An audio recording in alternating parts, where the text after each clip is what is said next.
के मस्ती एमएस में आप लोगों का स्वागत है। हम लोगों ने 5 टॉपिक लूसेंट ऑप्शनल हिस्ट्री से पूरे कंप्लीट कर लिए थे। 5 के 2 पार्ट थे, फर्स्ट सेकंड पार्ट में संगम काल। आज जो 6वां का चैप्टर है गुप्त काल, 219 ईस्वी से 540 ईस्वी तक।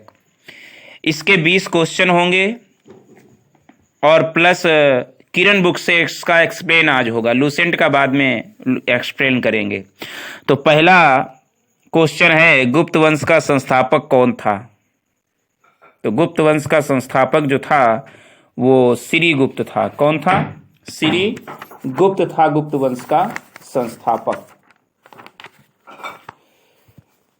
आगे देखिएगा, गुप्त साम्राज्य का संस्थापक था श्रीगुप्त, और श्रीगुप्त ने 275 ईस्वी से 300 ईस्वी पूर्व तक शासन किया। 275 से 300 ईस्वी पूर्व तक शासन किया।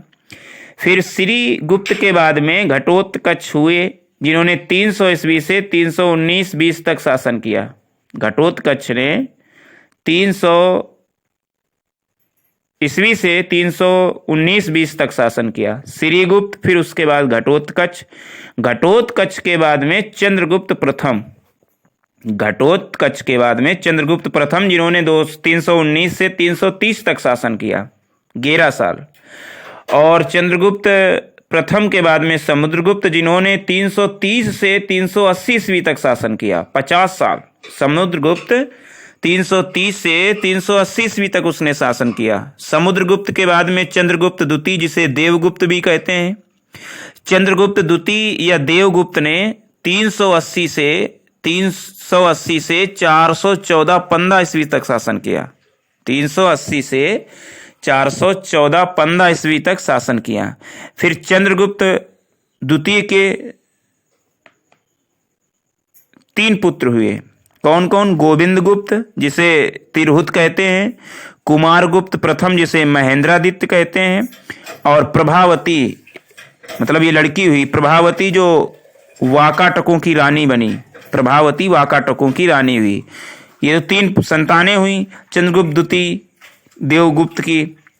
लेकिन इसका जो राजा जिसका जो पुत्र कुमारगुप्त प्रथम था, जिसका नाम महेंद्रदित्य की उपाधि ली थी, ये राजा बना चंद्रगुप्त द्वितीय के बाद में, और इसने शासन 415 से 455 तक किया। 415 से 455 तक किया।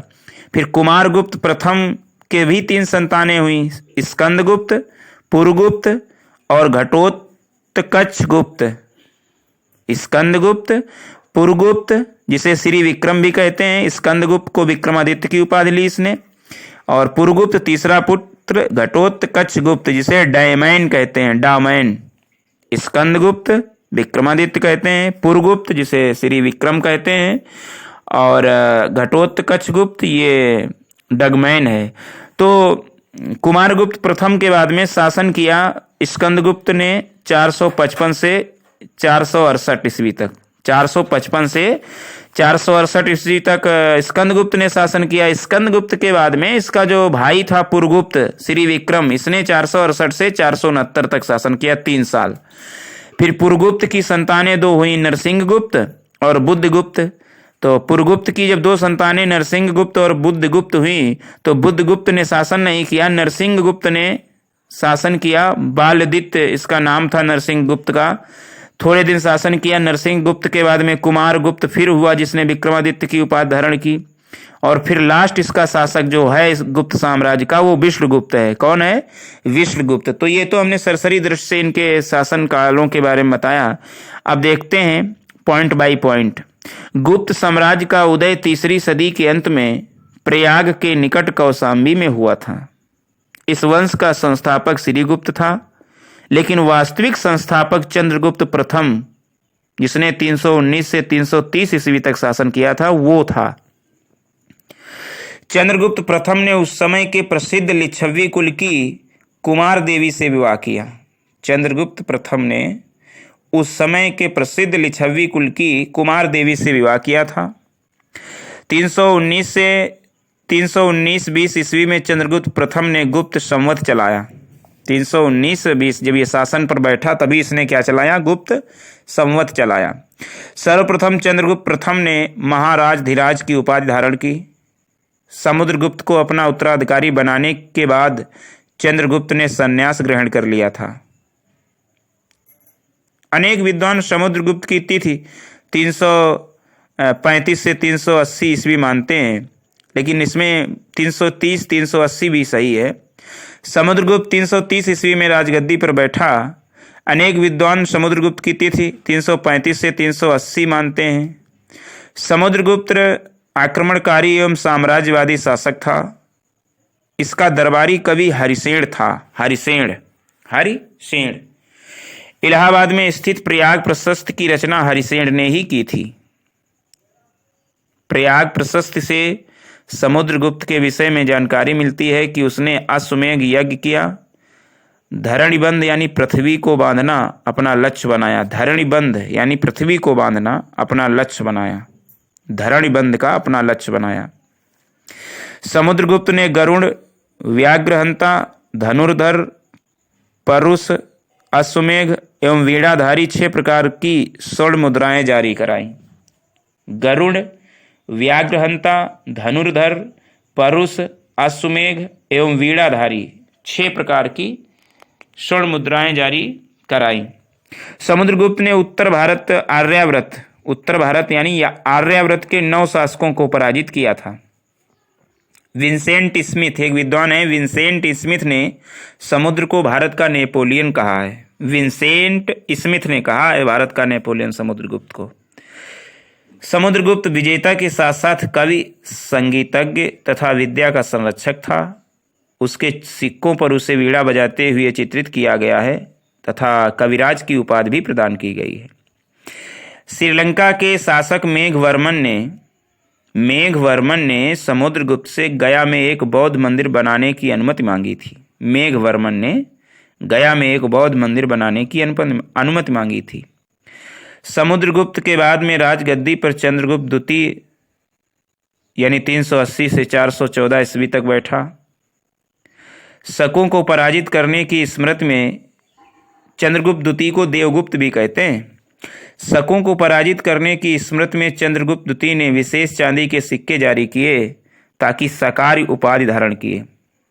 सिक्के चांदी के जारी किए और सकारी नामक उपाधि भी धारण की। चंद्रगुप्त द्वितीय ने अपनी पुत्री प्रभावती गुप्त, 3 संतानें थी, गोविंद गुप्त, कुमार गुप्त प्रथम और प्रभावती जो वाकटकों की रानी हुई। गोविंद गुप्त जो तिरहुत था वो राजा नहीं बन पाया, राजा इसके बाद कुमार गुप्त बनेगा।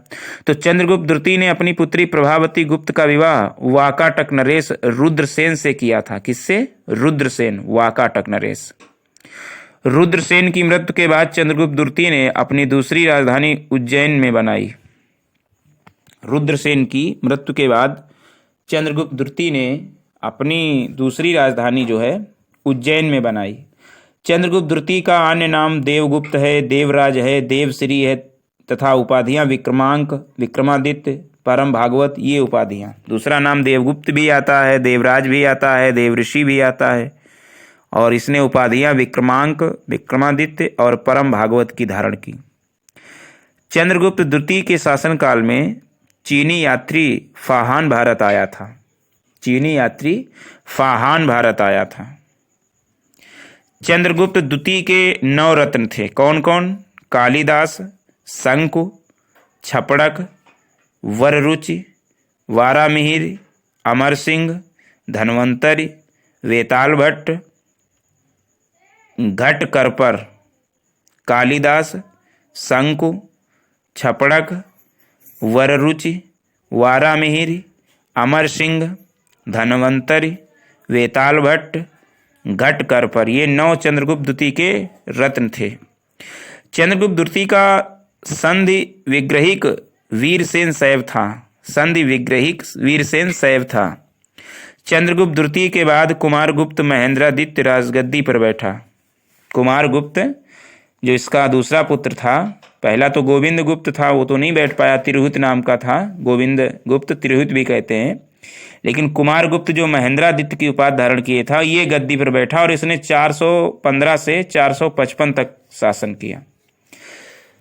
अच्छा, गुप्त शासकों की उपाधियां, जैसे श्रीगुप्त को कहा जाता है आदिराज या महाराज, घटोत्कच को कहा जाता है महाराज, चंद्रगुप्त प्रथम को कहा जाता है महाराज धीराज, समुद्रगुप्त को पराक्रमांक कहते हैं, चंद्रगुप्त द्वितीय को विक्रमादित्य या विक्रमांक कहते हैं, कुमारगुप्त को महेंद्रादित्य या शक्रादित्य कहते हैं, स्कंदगुप्त को क्रमादित्य भी कहते हैं। अब अगला है समुद्रगुप्त के पदाधिकारी कौन कौन थे। समुद्रगुप्त के पदाधिकारी कौन कौन थे? संधि विग्रहक, संधि एवं युद्ध का मंत्री होता था। कुमारमात्य, गुप्त साम्राज्य के सबसे बड़ा अधिकारी कुमारमात्य होता था। और खाद्यतार्किका, ये राजकीय भोजनालय का अध्यक्ष होता था। महादंडनायक, ये न्यायाधीश होता था, महादंडनायक। अब अगला है गुप्त शासक एवं अभिलेख। समुद्रगुप्त का अभिलेख है प्रयाग प्रशस्ति अभिलेख, हरिशेर ने लिखा था जो। कुमारगुप्त का अभिलेख है विलसड स्तंभ लेख, कुमारगुप्त का विलसड स्तंभ लेख।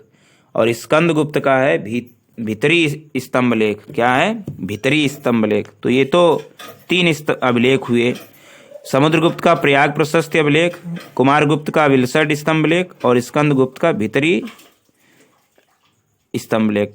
तो ये तो ऑप्शनल उसमें कॉलम वाले हैं। अब फिर आ जाइएगा चंद्रगुप्त द्वितीय के बाद कुमारगुप्त महेंद्रादित्य राजगद्दी पर बैठा 415 से 455 तक। फिर क्या हुआ?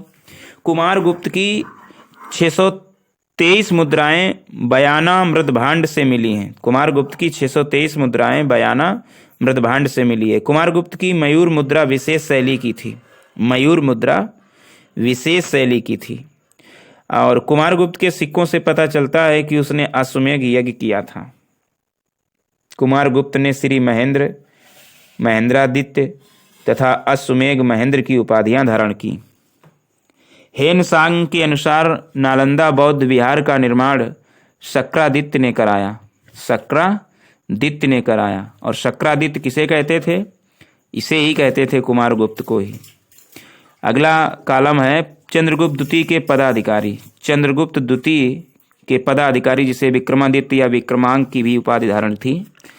इसके 6 मुख्य अधिकारी थे: उपरिक, कुमारमात्य, दंडपाशिक, महादंडनायक, बालाधिकृत, महाप्रतिहार। उपरिक जो है वो प्रांत का राज्यपाल कहलाता था। कुमारमात्य प्रशासनिक अधिकारी था। दंडपाशिक जो है ये पुलिस विभाग का प्रधान था। महादंडनायक ये मुख्य न्यायाधीश था। बालाधिकृत सैन्य कोष का अधिकारी और महाप्रतिहार मुख्य दैवारिक अधिकारी। तो ये तो चंद्रगुप्त द्वितीय के पदाधिकारी थे। अगला पॉइंट है पुष्यमित्र जातियों के विद्रोह को जानकारी। पुष्यमित्र जातियों के विद्रोह की जानकारी स्कंदगुप्त के भीतरी स्तंभ लेख गाजीपुर से मिलती है। भीतरी स्तंभ लेख स्कंदगुप्त का था, इससे मिलती है, जो गाजीपुर में है भीतरी स्तंभ लेख। नेक्स्ट पॉइंट, नालंदा विश्वविद्यालय की स्थापना कुमारगुप्त ने ही की थी। इस विश्वविद्यालय को ऑक्सफोर्ड ऑफ महायान बौद्ध कहा जाता है। नालंदा विश्वविद्यालय को ऑक्सफोर्ड ऑफ महायान बौद्ध कहा जाता है। कुमारगुप्त के बाद स्कंदगुप्त राजगद्दी पर बैठा। कुमारगुप्त के बाद स्कंदगुप्त राजगद्दी पर बैठा, जिसने 455 से 467 ईस्वी तक शासन किया। स्कंदगुप्त को गद्दी पर बैठते ही हूणों के आक्रमणों का सामना करना पड़ा। जूनागढ़ अभिलेख में हूणों को म्लेच्छ कहा गया। हूणों को म्लेच्छ कहा गया। गिरनार पर्वत पर स्थित सुदर्शन झील का पुनर्निर्माण स्कंदगुप्त ने करवाया था। स्कंदगुप्त को सक्रापम, देवराय एवं श्री परीक्षितपत वृक्षा, सक्रापम, देवराय एवं श्री परीक्षिपता वृक्षा नाम के संबोधनों से संबोधित किया गया है। काहोम अभिलेख से विदित है कि स्कंदगुप्त की उपाधि शक्रादित्य था। काहोम अभिलेख से विदित है कि स्कंदगुप्त की उपाधि शक्रादित्य भी लिए था। स्कंदगुप्त की स्वर्ण मुद्राओं पर क्रमादित्य उपाधि मिलती है। स्कंदगुप्त की स्वर्ण मुद्राओं पर क्रमादित्य की उपाधि मिलती है। स्कंदगुप्त ने सुदर्शन झील के पुनर्निर्माण का कार्य गवर्नर पर्णदत्त के पुत्र चक्रपालित को सौंपा था। पर्णदत्त के पुत्र चक्रपालित को सौंपा था। सुदर्शन झील के किनारे विष्णु मंदिर चक्रपालित ने बनवाया है। पर्णदत्त के पुत्र चक्रपालित को कार्य सौंपा और इसने सुदर्शन झील के किनारे विष्णु मंदिर भी बनवाया। हूणों का महत्वपूर्ण शासक तोरमाड़ था। हूणों का महत्वपूर्ण शासक तोरमाड़ था। तोरमाड़ का पुत्र मिहिर कुल था। तोरमाड़ का पुत्र मिहिर कुल था और मिहिर कुल को यशोधर्मन ने 532 ईस्वी में पराजित किया था। 532 ईस्वी में यशोधर्मन ने मिहिर कुल को पराजित किया था। गुप्त वंश का अंतिम शासक विष्णुगुप्त था। प्रयाग प्रशस्ति में समुद्रगुप्त को पृथ्वी पर शासन करने वाला ईश्वर का प्रतिनिधि कहा गया है। अब कॉलम आ गया है जिसमें गुप्तकालीन आर्थिक शब्दावली है। जैसे भाग को क्या कहते हैं, भोग को क्या कहते हैं, उद्रंग क्या है, उपरकरी का क्या अर्थ है, हृदय का क्या अर्थ है, विष्ट का क्या अर्थ है, दिनार का क्या अर्थ है, अग्रहार का क्या अर्थ है। तो ये आर्थिक शब्द है। जैसे भाग तो राजा को भूमि उत्पादन से प्राप्त होने वाला हिस्सा, राजा को भूमि उत्पादन से प्राप्त होने वाला हिस्सा भाग कहलाता था। भोग राजा को उपहार स्वरूप मिलने वाला कर भोग कहलाता था। उद्रंग स्थायी काश्तकारों के लिए कर उद्रंग कहलाता था। उपरिकर अस्थायी कृषकों के लिए जो कर होता था उसे उपरिकर कहते थे। हृदय द्रव्य यानी नगद रूप से किया जाने वाला कर हृदय कहलाता था। विष्ट निःशुल्क या बेगार श्रम जो है विष्ट कहलाता था। निःशुल्क या बेगार श्रम। दिनार जो है स्वर्ण मुद्राएं कहलाती थी। दिनार मंदिरों एवं ब्राह्मणों को दान की जाने वाली भूमि अग्रहार कहलाती थी। अग्रहार कहलाती थी। तो ये तो कॉलम में था। नेक्स्ट पॉइंट, पदाधिकारियों के सर्वश्रेष्ठ वर्ग को कुमारमात्य कहा जाता था। कुमारमात्य वेतन की अदायगी भूमि अनुदान के रूप में होती थी गुप्त काल में। गुप्त काल में भू राजस्व 1/4 से 1/6 भाग लिया जाता था। 1/4 से 1/6 भाग लिया जाता था। नगर का मुख्य अधिकारी पुरपाल होता था। पुरपाल। मंदसौर अभिलेख से रेशम बुनकरों की श्रेणी द्वारा विशाल सूर्य मंदिर के निर्माण का उल्लेख मिलता है। मंदसौर अभिलेख से रेशम बुनकरों की श्रेणी द्वारा विशाल सूर्य मंदिर के निर्माण का उल्लेख मिलता है। सभी व्यापारिक मार्ग उज्जैन में आकर मिलते थे। सर्वाधिक स्वर्ण सिक्के गुप्तों ने ही जारी किए। इन सिक्कों को दिनार कहा जाता था। गुप्त काल में वस्त्र उद्योग सबसे महत्वपूर्ण था। घोड़ों का आयात बैक्टीरिया से होता था। घोड़ों का आयात बैक्टीरिया से होता था। ये बैक्टीरिया वही वाला जो बैक्टीरिया यूनानी शासन पहले पढ़ चुके हो। गुप्त काल में आय वे लेखन कार्य करने वालों को कायस्थ कहते थे। आय वे लेखन कार्य करने वालों को कायस्थ कहा गया, जिसका सर्वप्रथम उल्लेख याज्ञवल्क्य ने किया है। मतलब जो लेख आय वे लेखन कार्य करते थे उसे कायस्थ कहते थे। ऐसा उल्लेख सर्वप्रथम याज्ञवल्क्य ने किया है। प्रथम सती होने का प्रमाण 510 ईस्वी के एरड़ अभिलेख से मिलता है। 510 ईस्वी के एरड़ अभिलेख से मिलता है। गुप्त शासकों का व्यक्तिगत धर्म वैष्णव धर्म था। गुप्त वंश का राजकीय चिन्ह गरुड़ था। वैष्णव एवं शैव धर्म के मध्य समन्वय गुप्त काल में ही स्थापित हुआ। वैष्णव और शैव धर्म के मध्य समन्वय। गुप्त राजाओं ने परम भागवत धार्मिक उपाधि धारण की। परम भागवत धार्मिक उपाधि। स्कंदगुप्त का जूनागढ़ अभिलेख एवं बुद्धगुप्त का एरड़ अभिलेख विष्णु स्तुति से शुरू होता है। जूनागढ़ अभिलेख स्कंदगुप्त का और एरड़ अभिलेख बुद्धगुप्त का विष्णु स्तुति से शुरू होता है। चंद्रगुप्त द्वितीय ने विष्णुपद पर्वत पर विष्णु ध्वज की स्थापना की। विष्णुपद पर्वत पर विष्णु ध्वज की स्थापना की। वैष्णव धर्म का प्रधान अंग अवतारवाद था। अवतारवाद। शिव के अर्धनारेश्वर रूप की मूर्तियां गुप्त काल में बनाई गईं। अर्धनारेश्वर रूप की मूर्तियां गुप्त काल में बनाई गईं। गुप्त काल में ही त्रिमूर्ति के अंतर्गत ब्रह्मा, विष्णु और महेश की पूजा आरंभ हुई। गुप्तकालीन मंदिर कला का सर्वोत्तम उदाहरण देवगढ़ का 10वां अवतार मंदिर सर्वप्रथम शिखर का प्रयोग है। इसमें सर्वप्रथम शिखर का प्रयोग है। सबसे प्रसिद्ध मंदिर देवगढ़ का 10वां अवतार मंदिर है। अजंता की गुफाएं गुप्तकाल की हैं। गुप्तकाल को संस्कृत साहित्य का स्वर्णकाल कहा जाता है, क्योंकि इसी काल में कालिदास एवं अन्य संस्कृत विद्वानों ने अधिकांश संस्कृत साहित्य की रचना की। आर्यभट्ट गुप्तकाल के सबसे बड़े गणितज्ञ थे।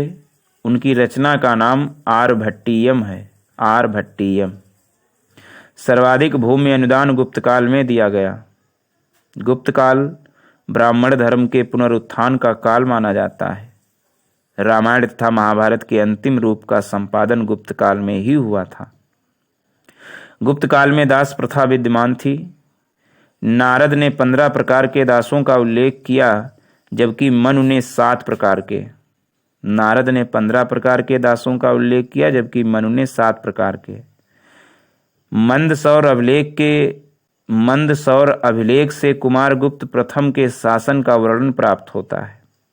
मंदसौर अभिलेख से कुमारगुप्त प्रथम के शासन का वर्णन प्राप्त होता है। तुमुन अभिलेख में कुमारगुप्त प्रथम को शरदकालीन सूर्य कहा गया है।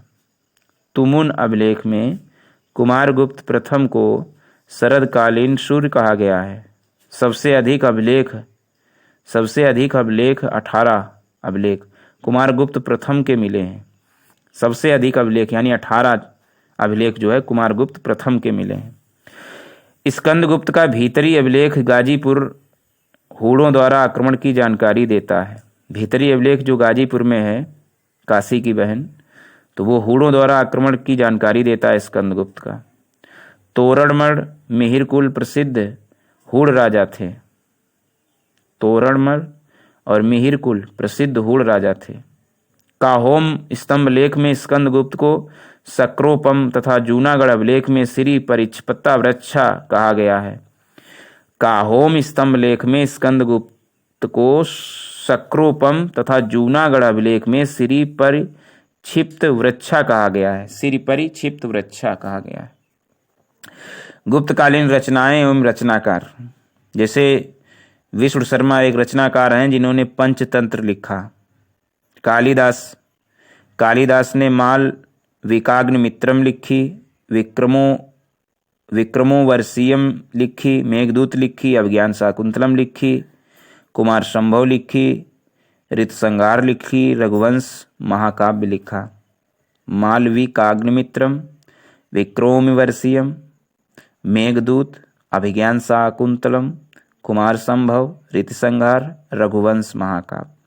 भौमिक एक रचनाकार हुए जिन्होंने रावण अर्जुनीयम लिखी। रावण अर्जुनीयम लिखी। विशाख दत्त ने मुद्रा राक्षस और देवी चंद्रगुप्तम लिखी।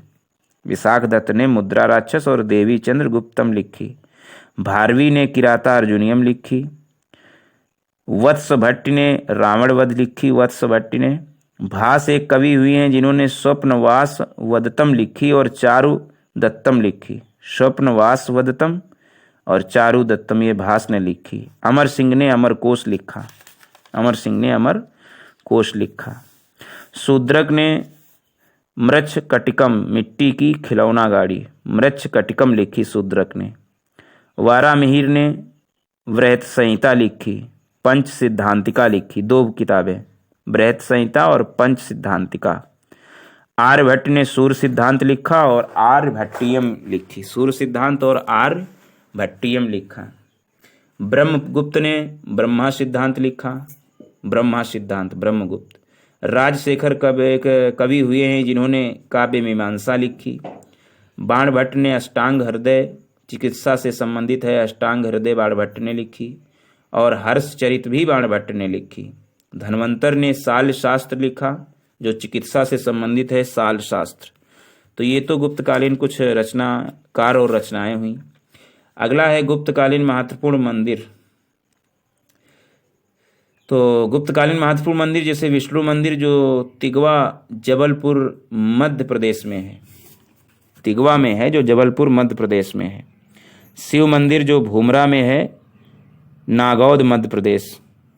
भूमरा में है और भूमरा कहाँ है? नागौद के पास में, मध्य प्रदेश में। पार्वती मंदिर नचना कुठार मध्य प्रदेश में है। 10वां अवतार मंदिर देवगढ़ झांसी उत्तर प्रदेश। शिव मंदिर खौ नागौद मध्य प्रदेश में है। एक भूमरा में और एक खो में नागौद मध्य प्रदेश शिव मंदिर है। एक है भीतर गांव का मंदिर, जो भीतर गांव में है, कानपुर उत्तर प्रदेश में, जिसे लक्ष्मण मंदिर भी कहते हैं, ईंटों द्वारा निर्मित है। तो ये तो कुछ प्रसिद्ध मंदिर हैं। विष्णु मंदिर तिगवा जबलपुर मध्य प्रदेश। शिव मंदिर भूमरा नागौद मध्य प्रदेश। पार्वती मंदिर नचना कुठार मध्य प्रदेश। 10वां अवतार मंदिर देवगढ़ झांसी उत्तर प्रदेश। शिव मंदिर खोह नागौद मध्य प्रदेश।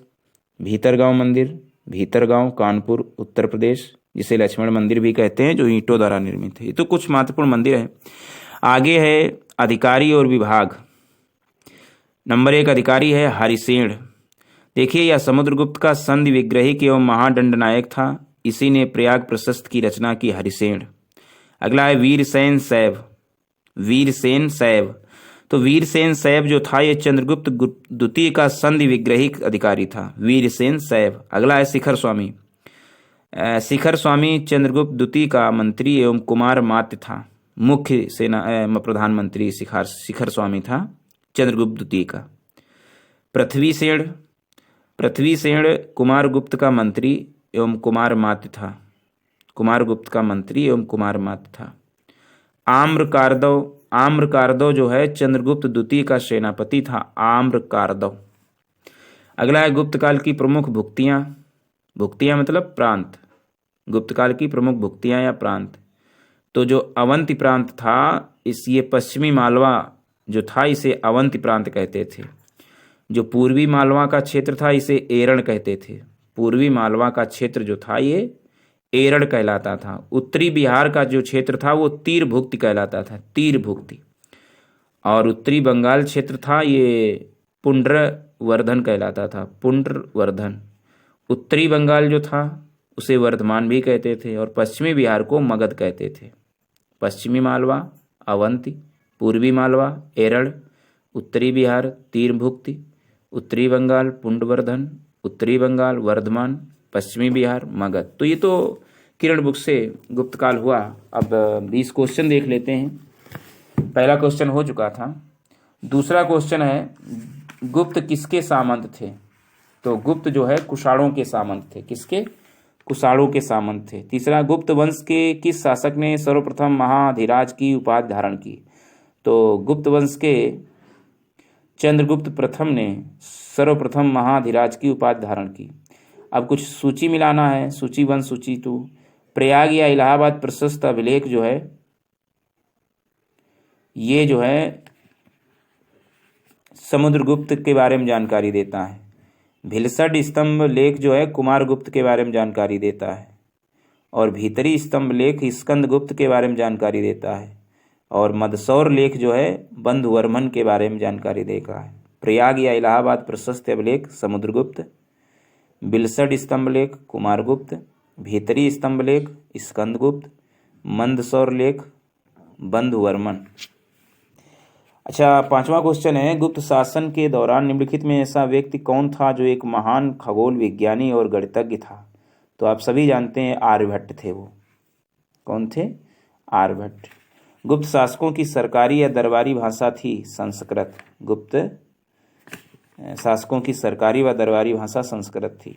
7वां, इतिहासकार V.A. स्मिथ ने किसकी विजयों से प्रभावित होकर उसे भारत का नेपोलियन कहा है? तो समुद्रगुप्त को। किसको? समुद्रगुप्त को भारत का नेपोलियन कहा है V.A. स्मिथ ने। अगला है, गुप्त वंश का वह राजा कौन था जिसने हूणों को भारत पर आक्रमण करने से रोका? तो स्कंदगुप्त है। कौन सा है? स्कंदगुप्त। गुप्त राजवंश किस लिए प्रसिद्ध था? तो गुप्त राजवंश जो है वो प्रसिद्ध था कला एवं स्थापत्य के लिए। कला एवं स्थापत्य के लिए। अजंता कलाकृतियाँ किससे संबंधित हैं? तो बुद्ध काल से, कि गुप्त काल से, कि मौर्य काल से, कि हड़प्पा काल से? तो अजंता कलाकृतियां संबंधित जो हैं वो गुप्त काल से। कुछ विद्वानों के अनुसार कवि कालिदास किसके राजकवि थे?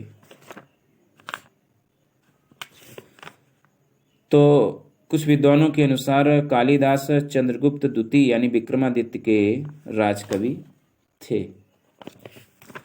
अगला है, अजंता चित्रकारी का विषय वस्तु निम्नलिखित में से किससे संबंधित है? तो बौद्ध धर्म से संबंधित है। किससे? बौद्ध धर्म से संबंधित है। 13वां क्वेश्चन, उत्तर गुप्त युग में जो विश्वविद्यालय प्रसिद्ध हुआ वह था नालंदा विश्वविद्यालय। उत्तर गुप्त युग में जो विश्वविद्यालय प्रसिद्ध हुआ नालंदा विश्वविद्यालय कुमारगुप्त ने बनवाया। एरण अभिलेख का संबंध किस शासक से है? एरण अभिलेख का संबंध भानुगुप्त से है। किससे है? भानुगुप्त से। फाहान किसके शासनकाल में भारत आया था? तो चंद्रगुप्त द्वितीय के शासनकाल में भारत आया था फाहान। भारतीय संस्कृत का स्वर्ण युग गुप्त काल। भारतीय संस्कृत का गोल्डन एज गुप्त काल। फाहान कहाँ का निवासी था? फाहान जो था वो चीन का निवासी था। चीन का निवासी था। सेतुबंध का रचनाकार प्रवरसेन द्वितीय किस वंश का शासक था? सेतुबंध का रचनाकार प्रवरसेन द्वितीय किस वंश का शासक था? तो वाकाटक का शासक था। किसका?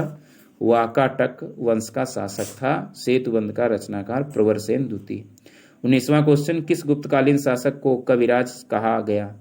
तो समुद्रगुप्त को कविराज भी कहा जाता है। समुद्रगुप्त को कविराज भी कहा जाता है। 20वां और आज का अंतिम क्वेश्चन, स्कंदगुप्त को किस स्तंभ लेख में सक्रोपम कहा गया? तो काहोम स्तंभ लेख में सक्रोपम कहा गया स्कंदगुप्त को। काहोम स्तंभ लेख में सक्रोपम कहा गया है स्कंदगुप्त को। तो ये तो गुप्त काल से 20 क्वेश्चन थे। आगे भी क्वेश्चन हैं, अभी 20 ही हुए हैं, इसको बार बार देखिएगा।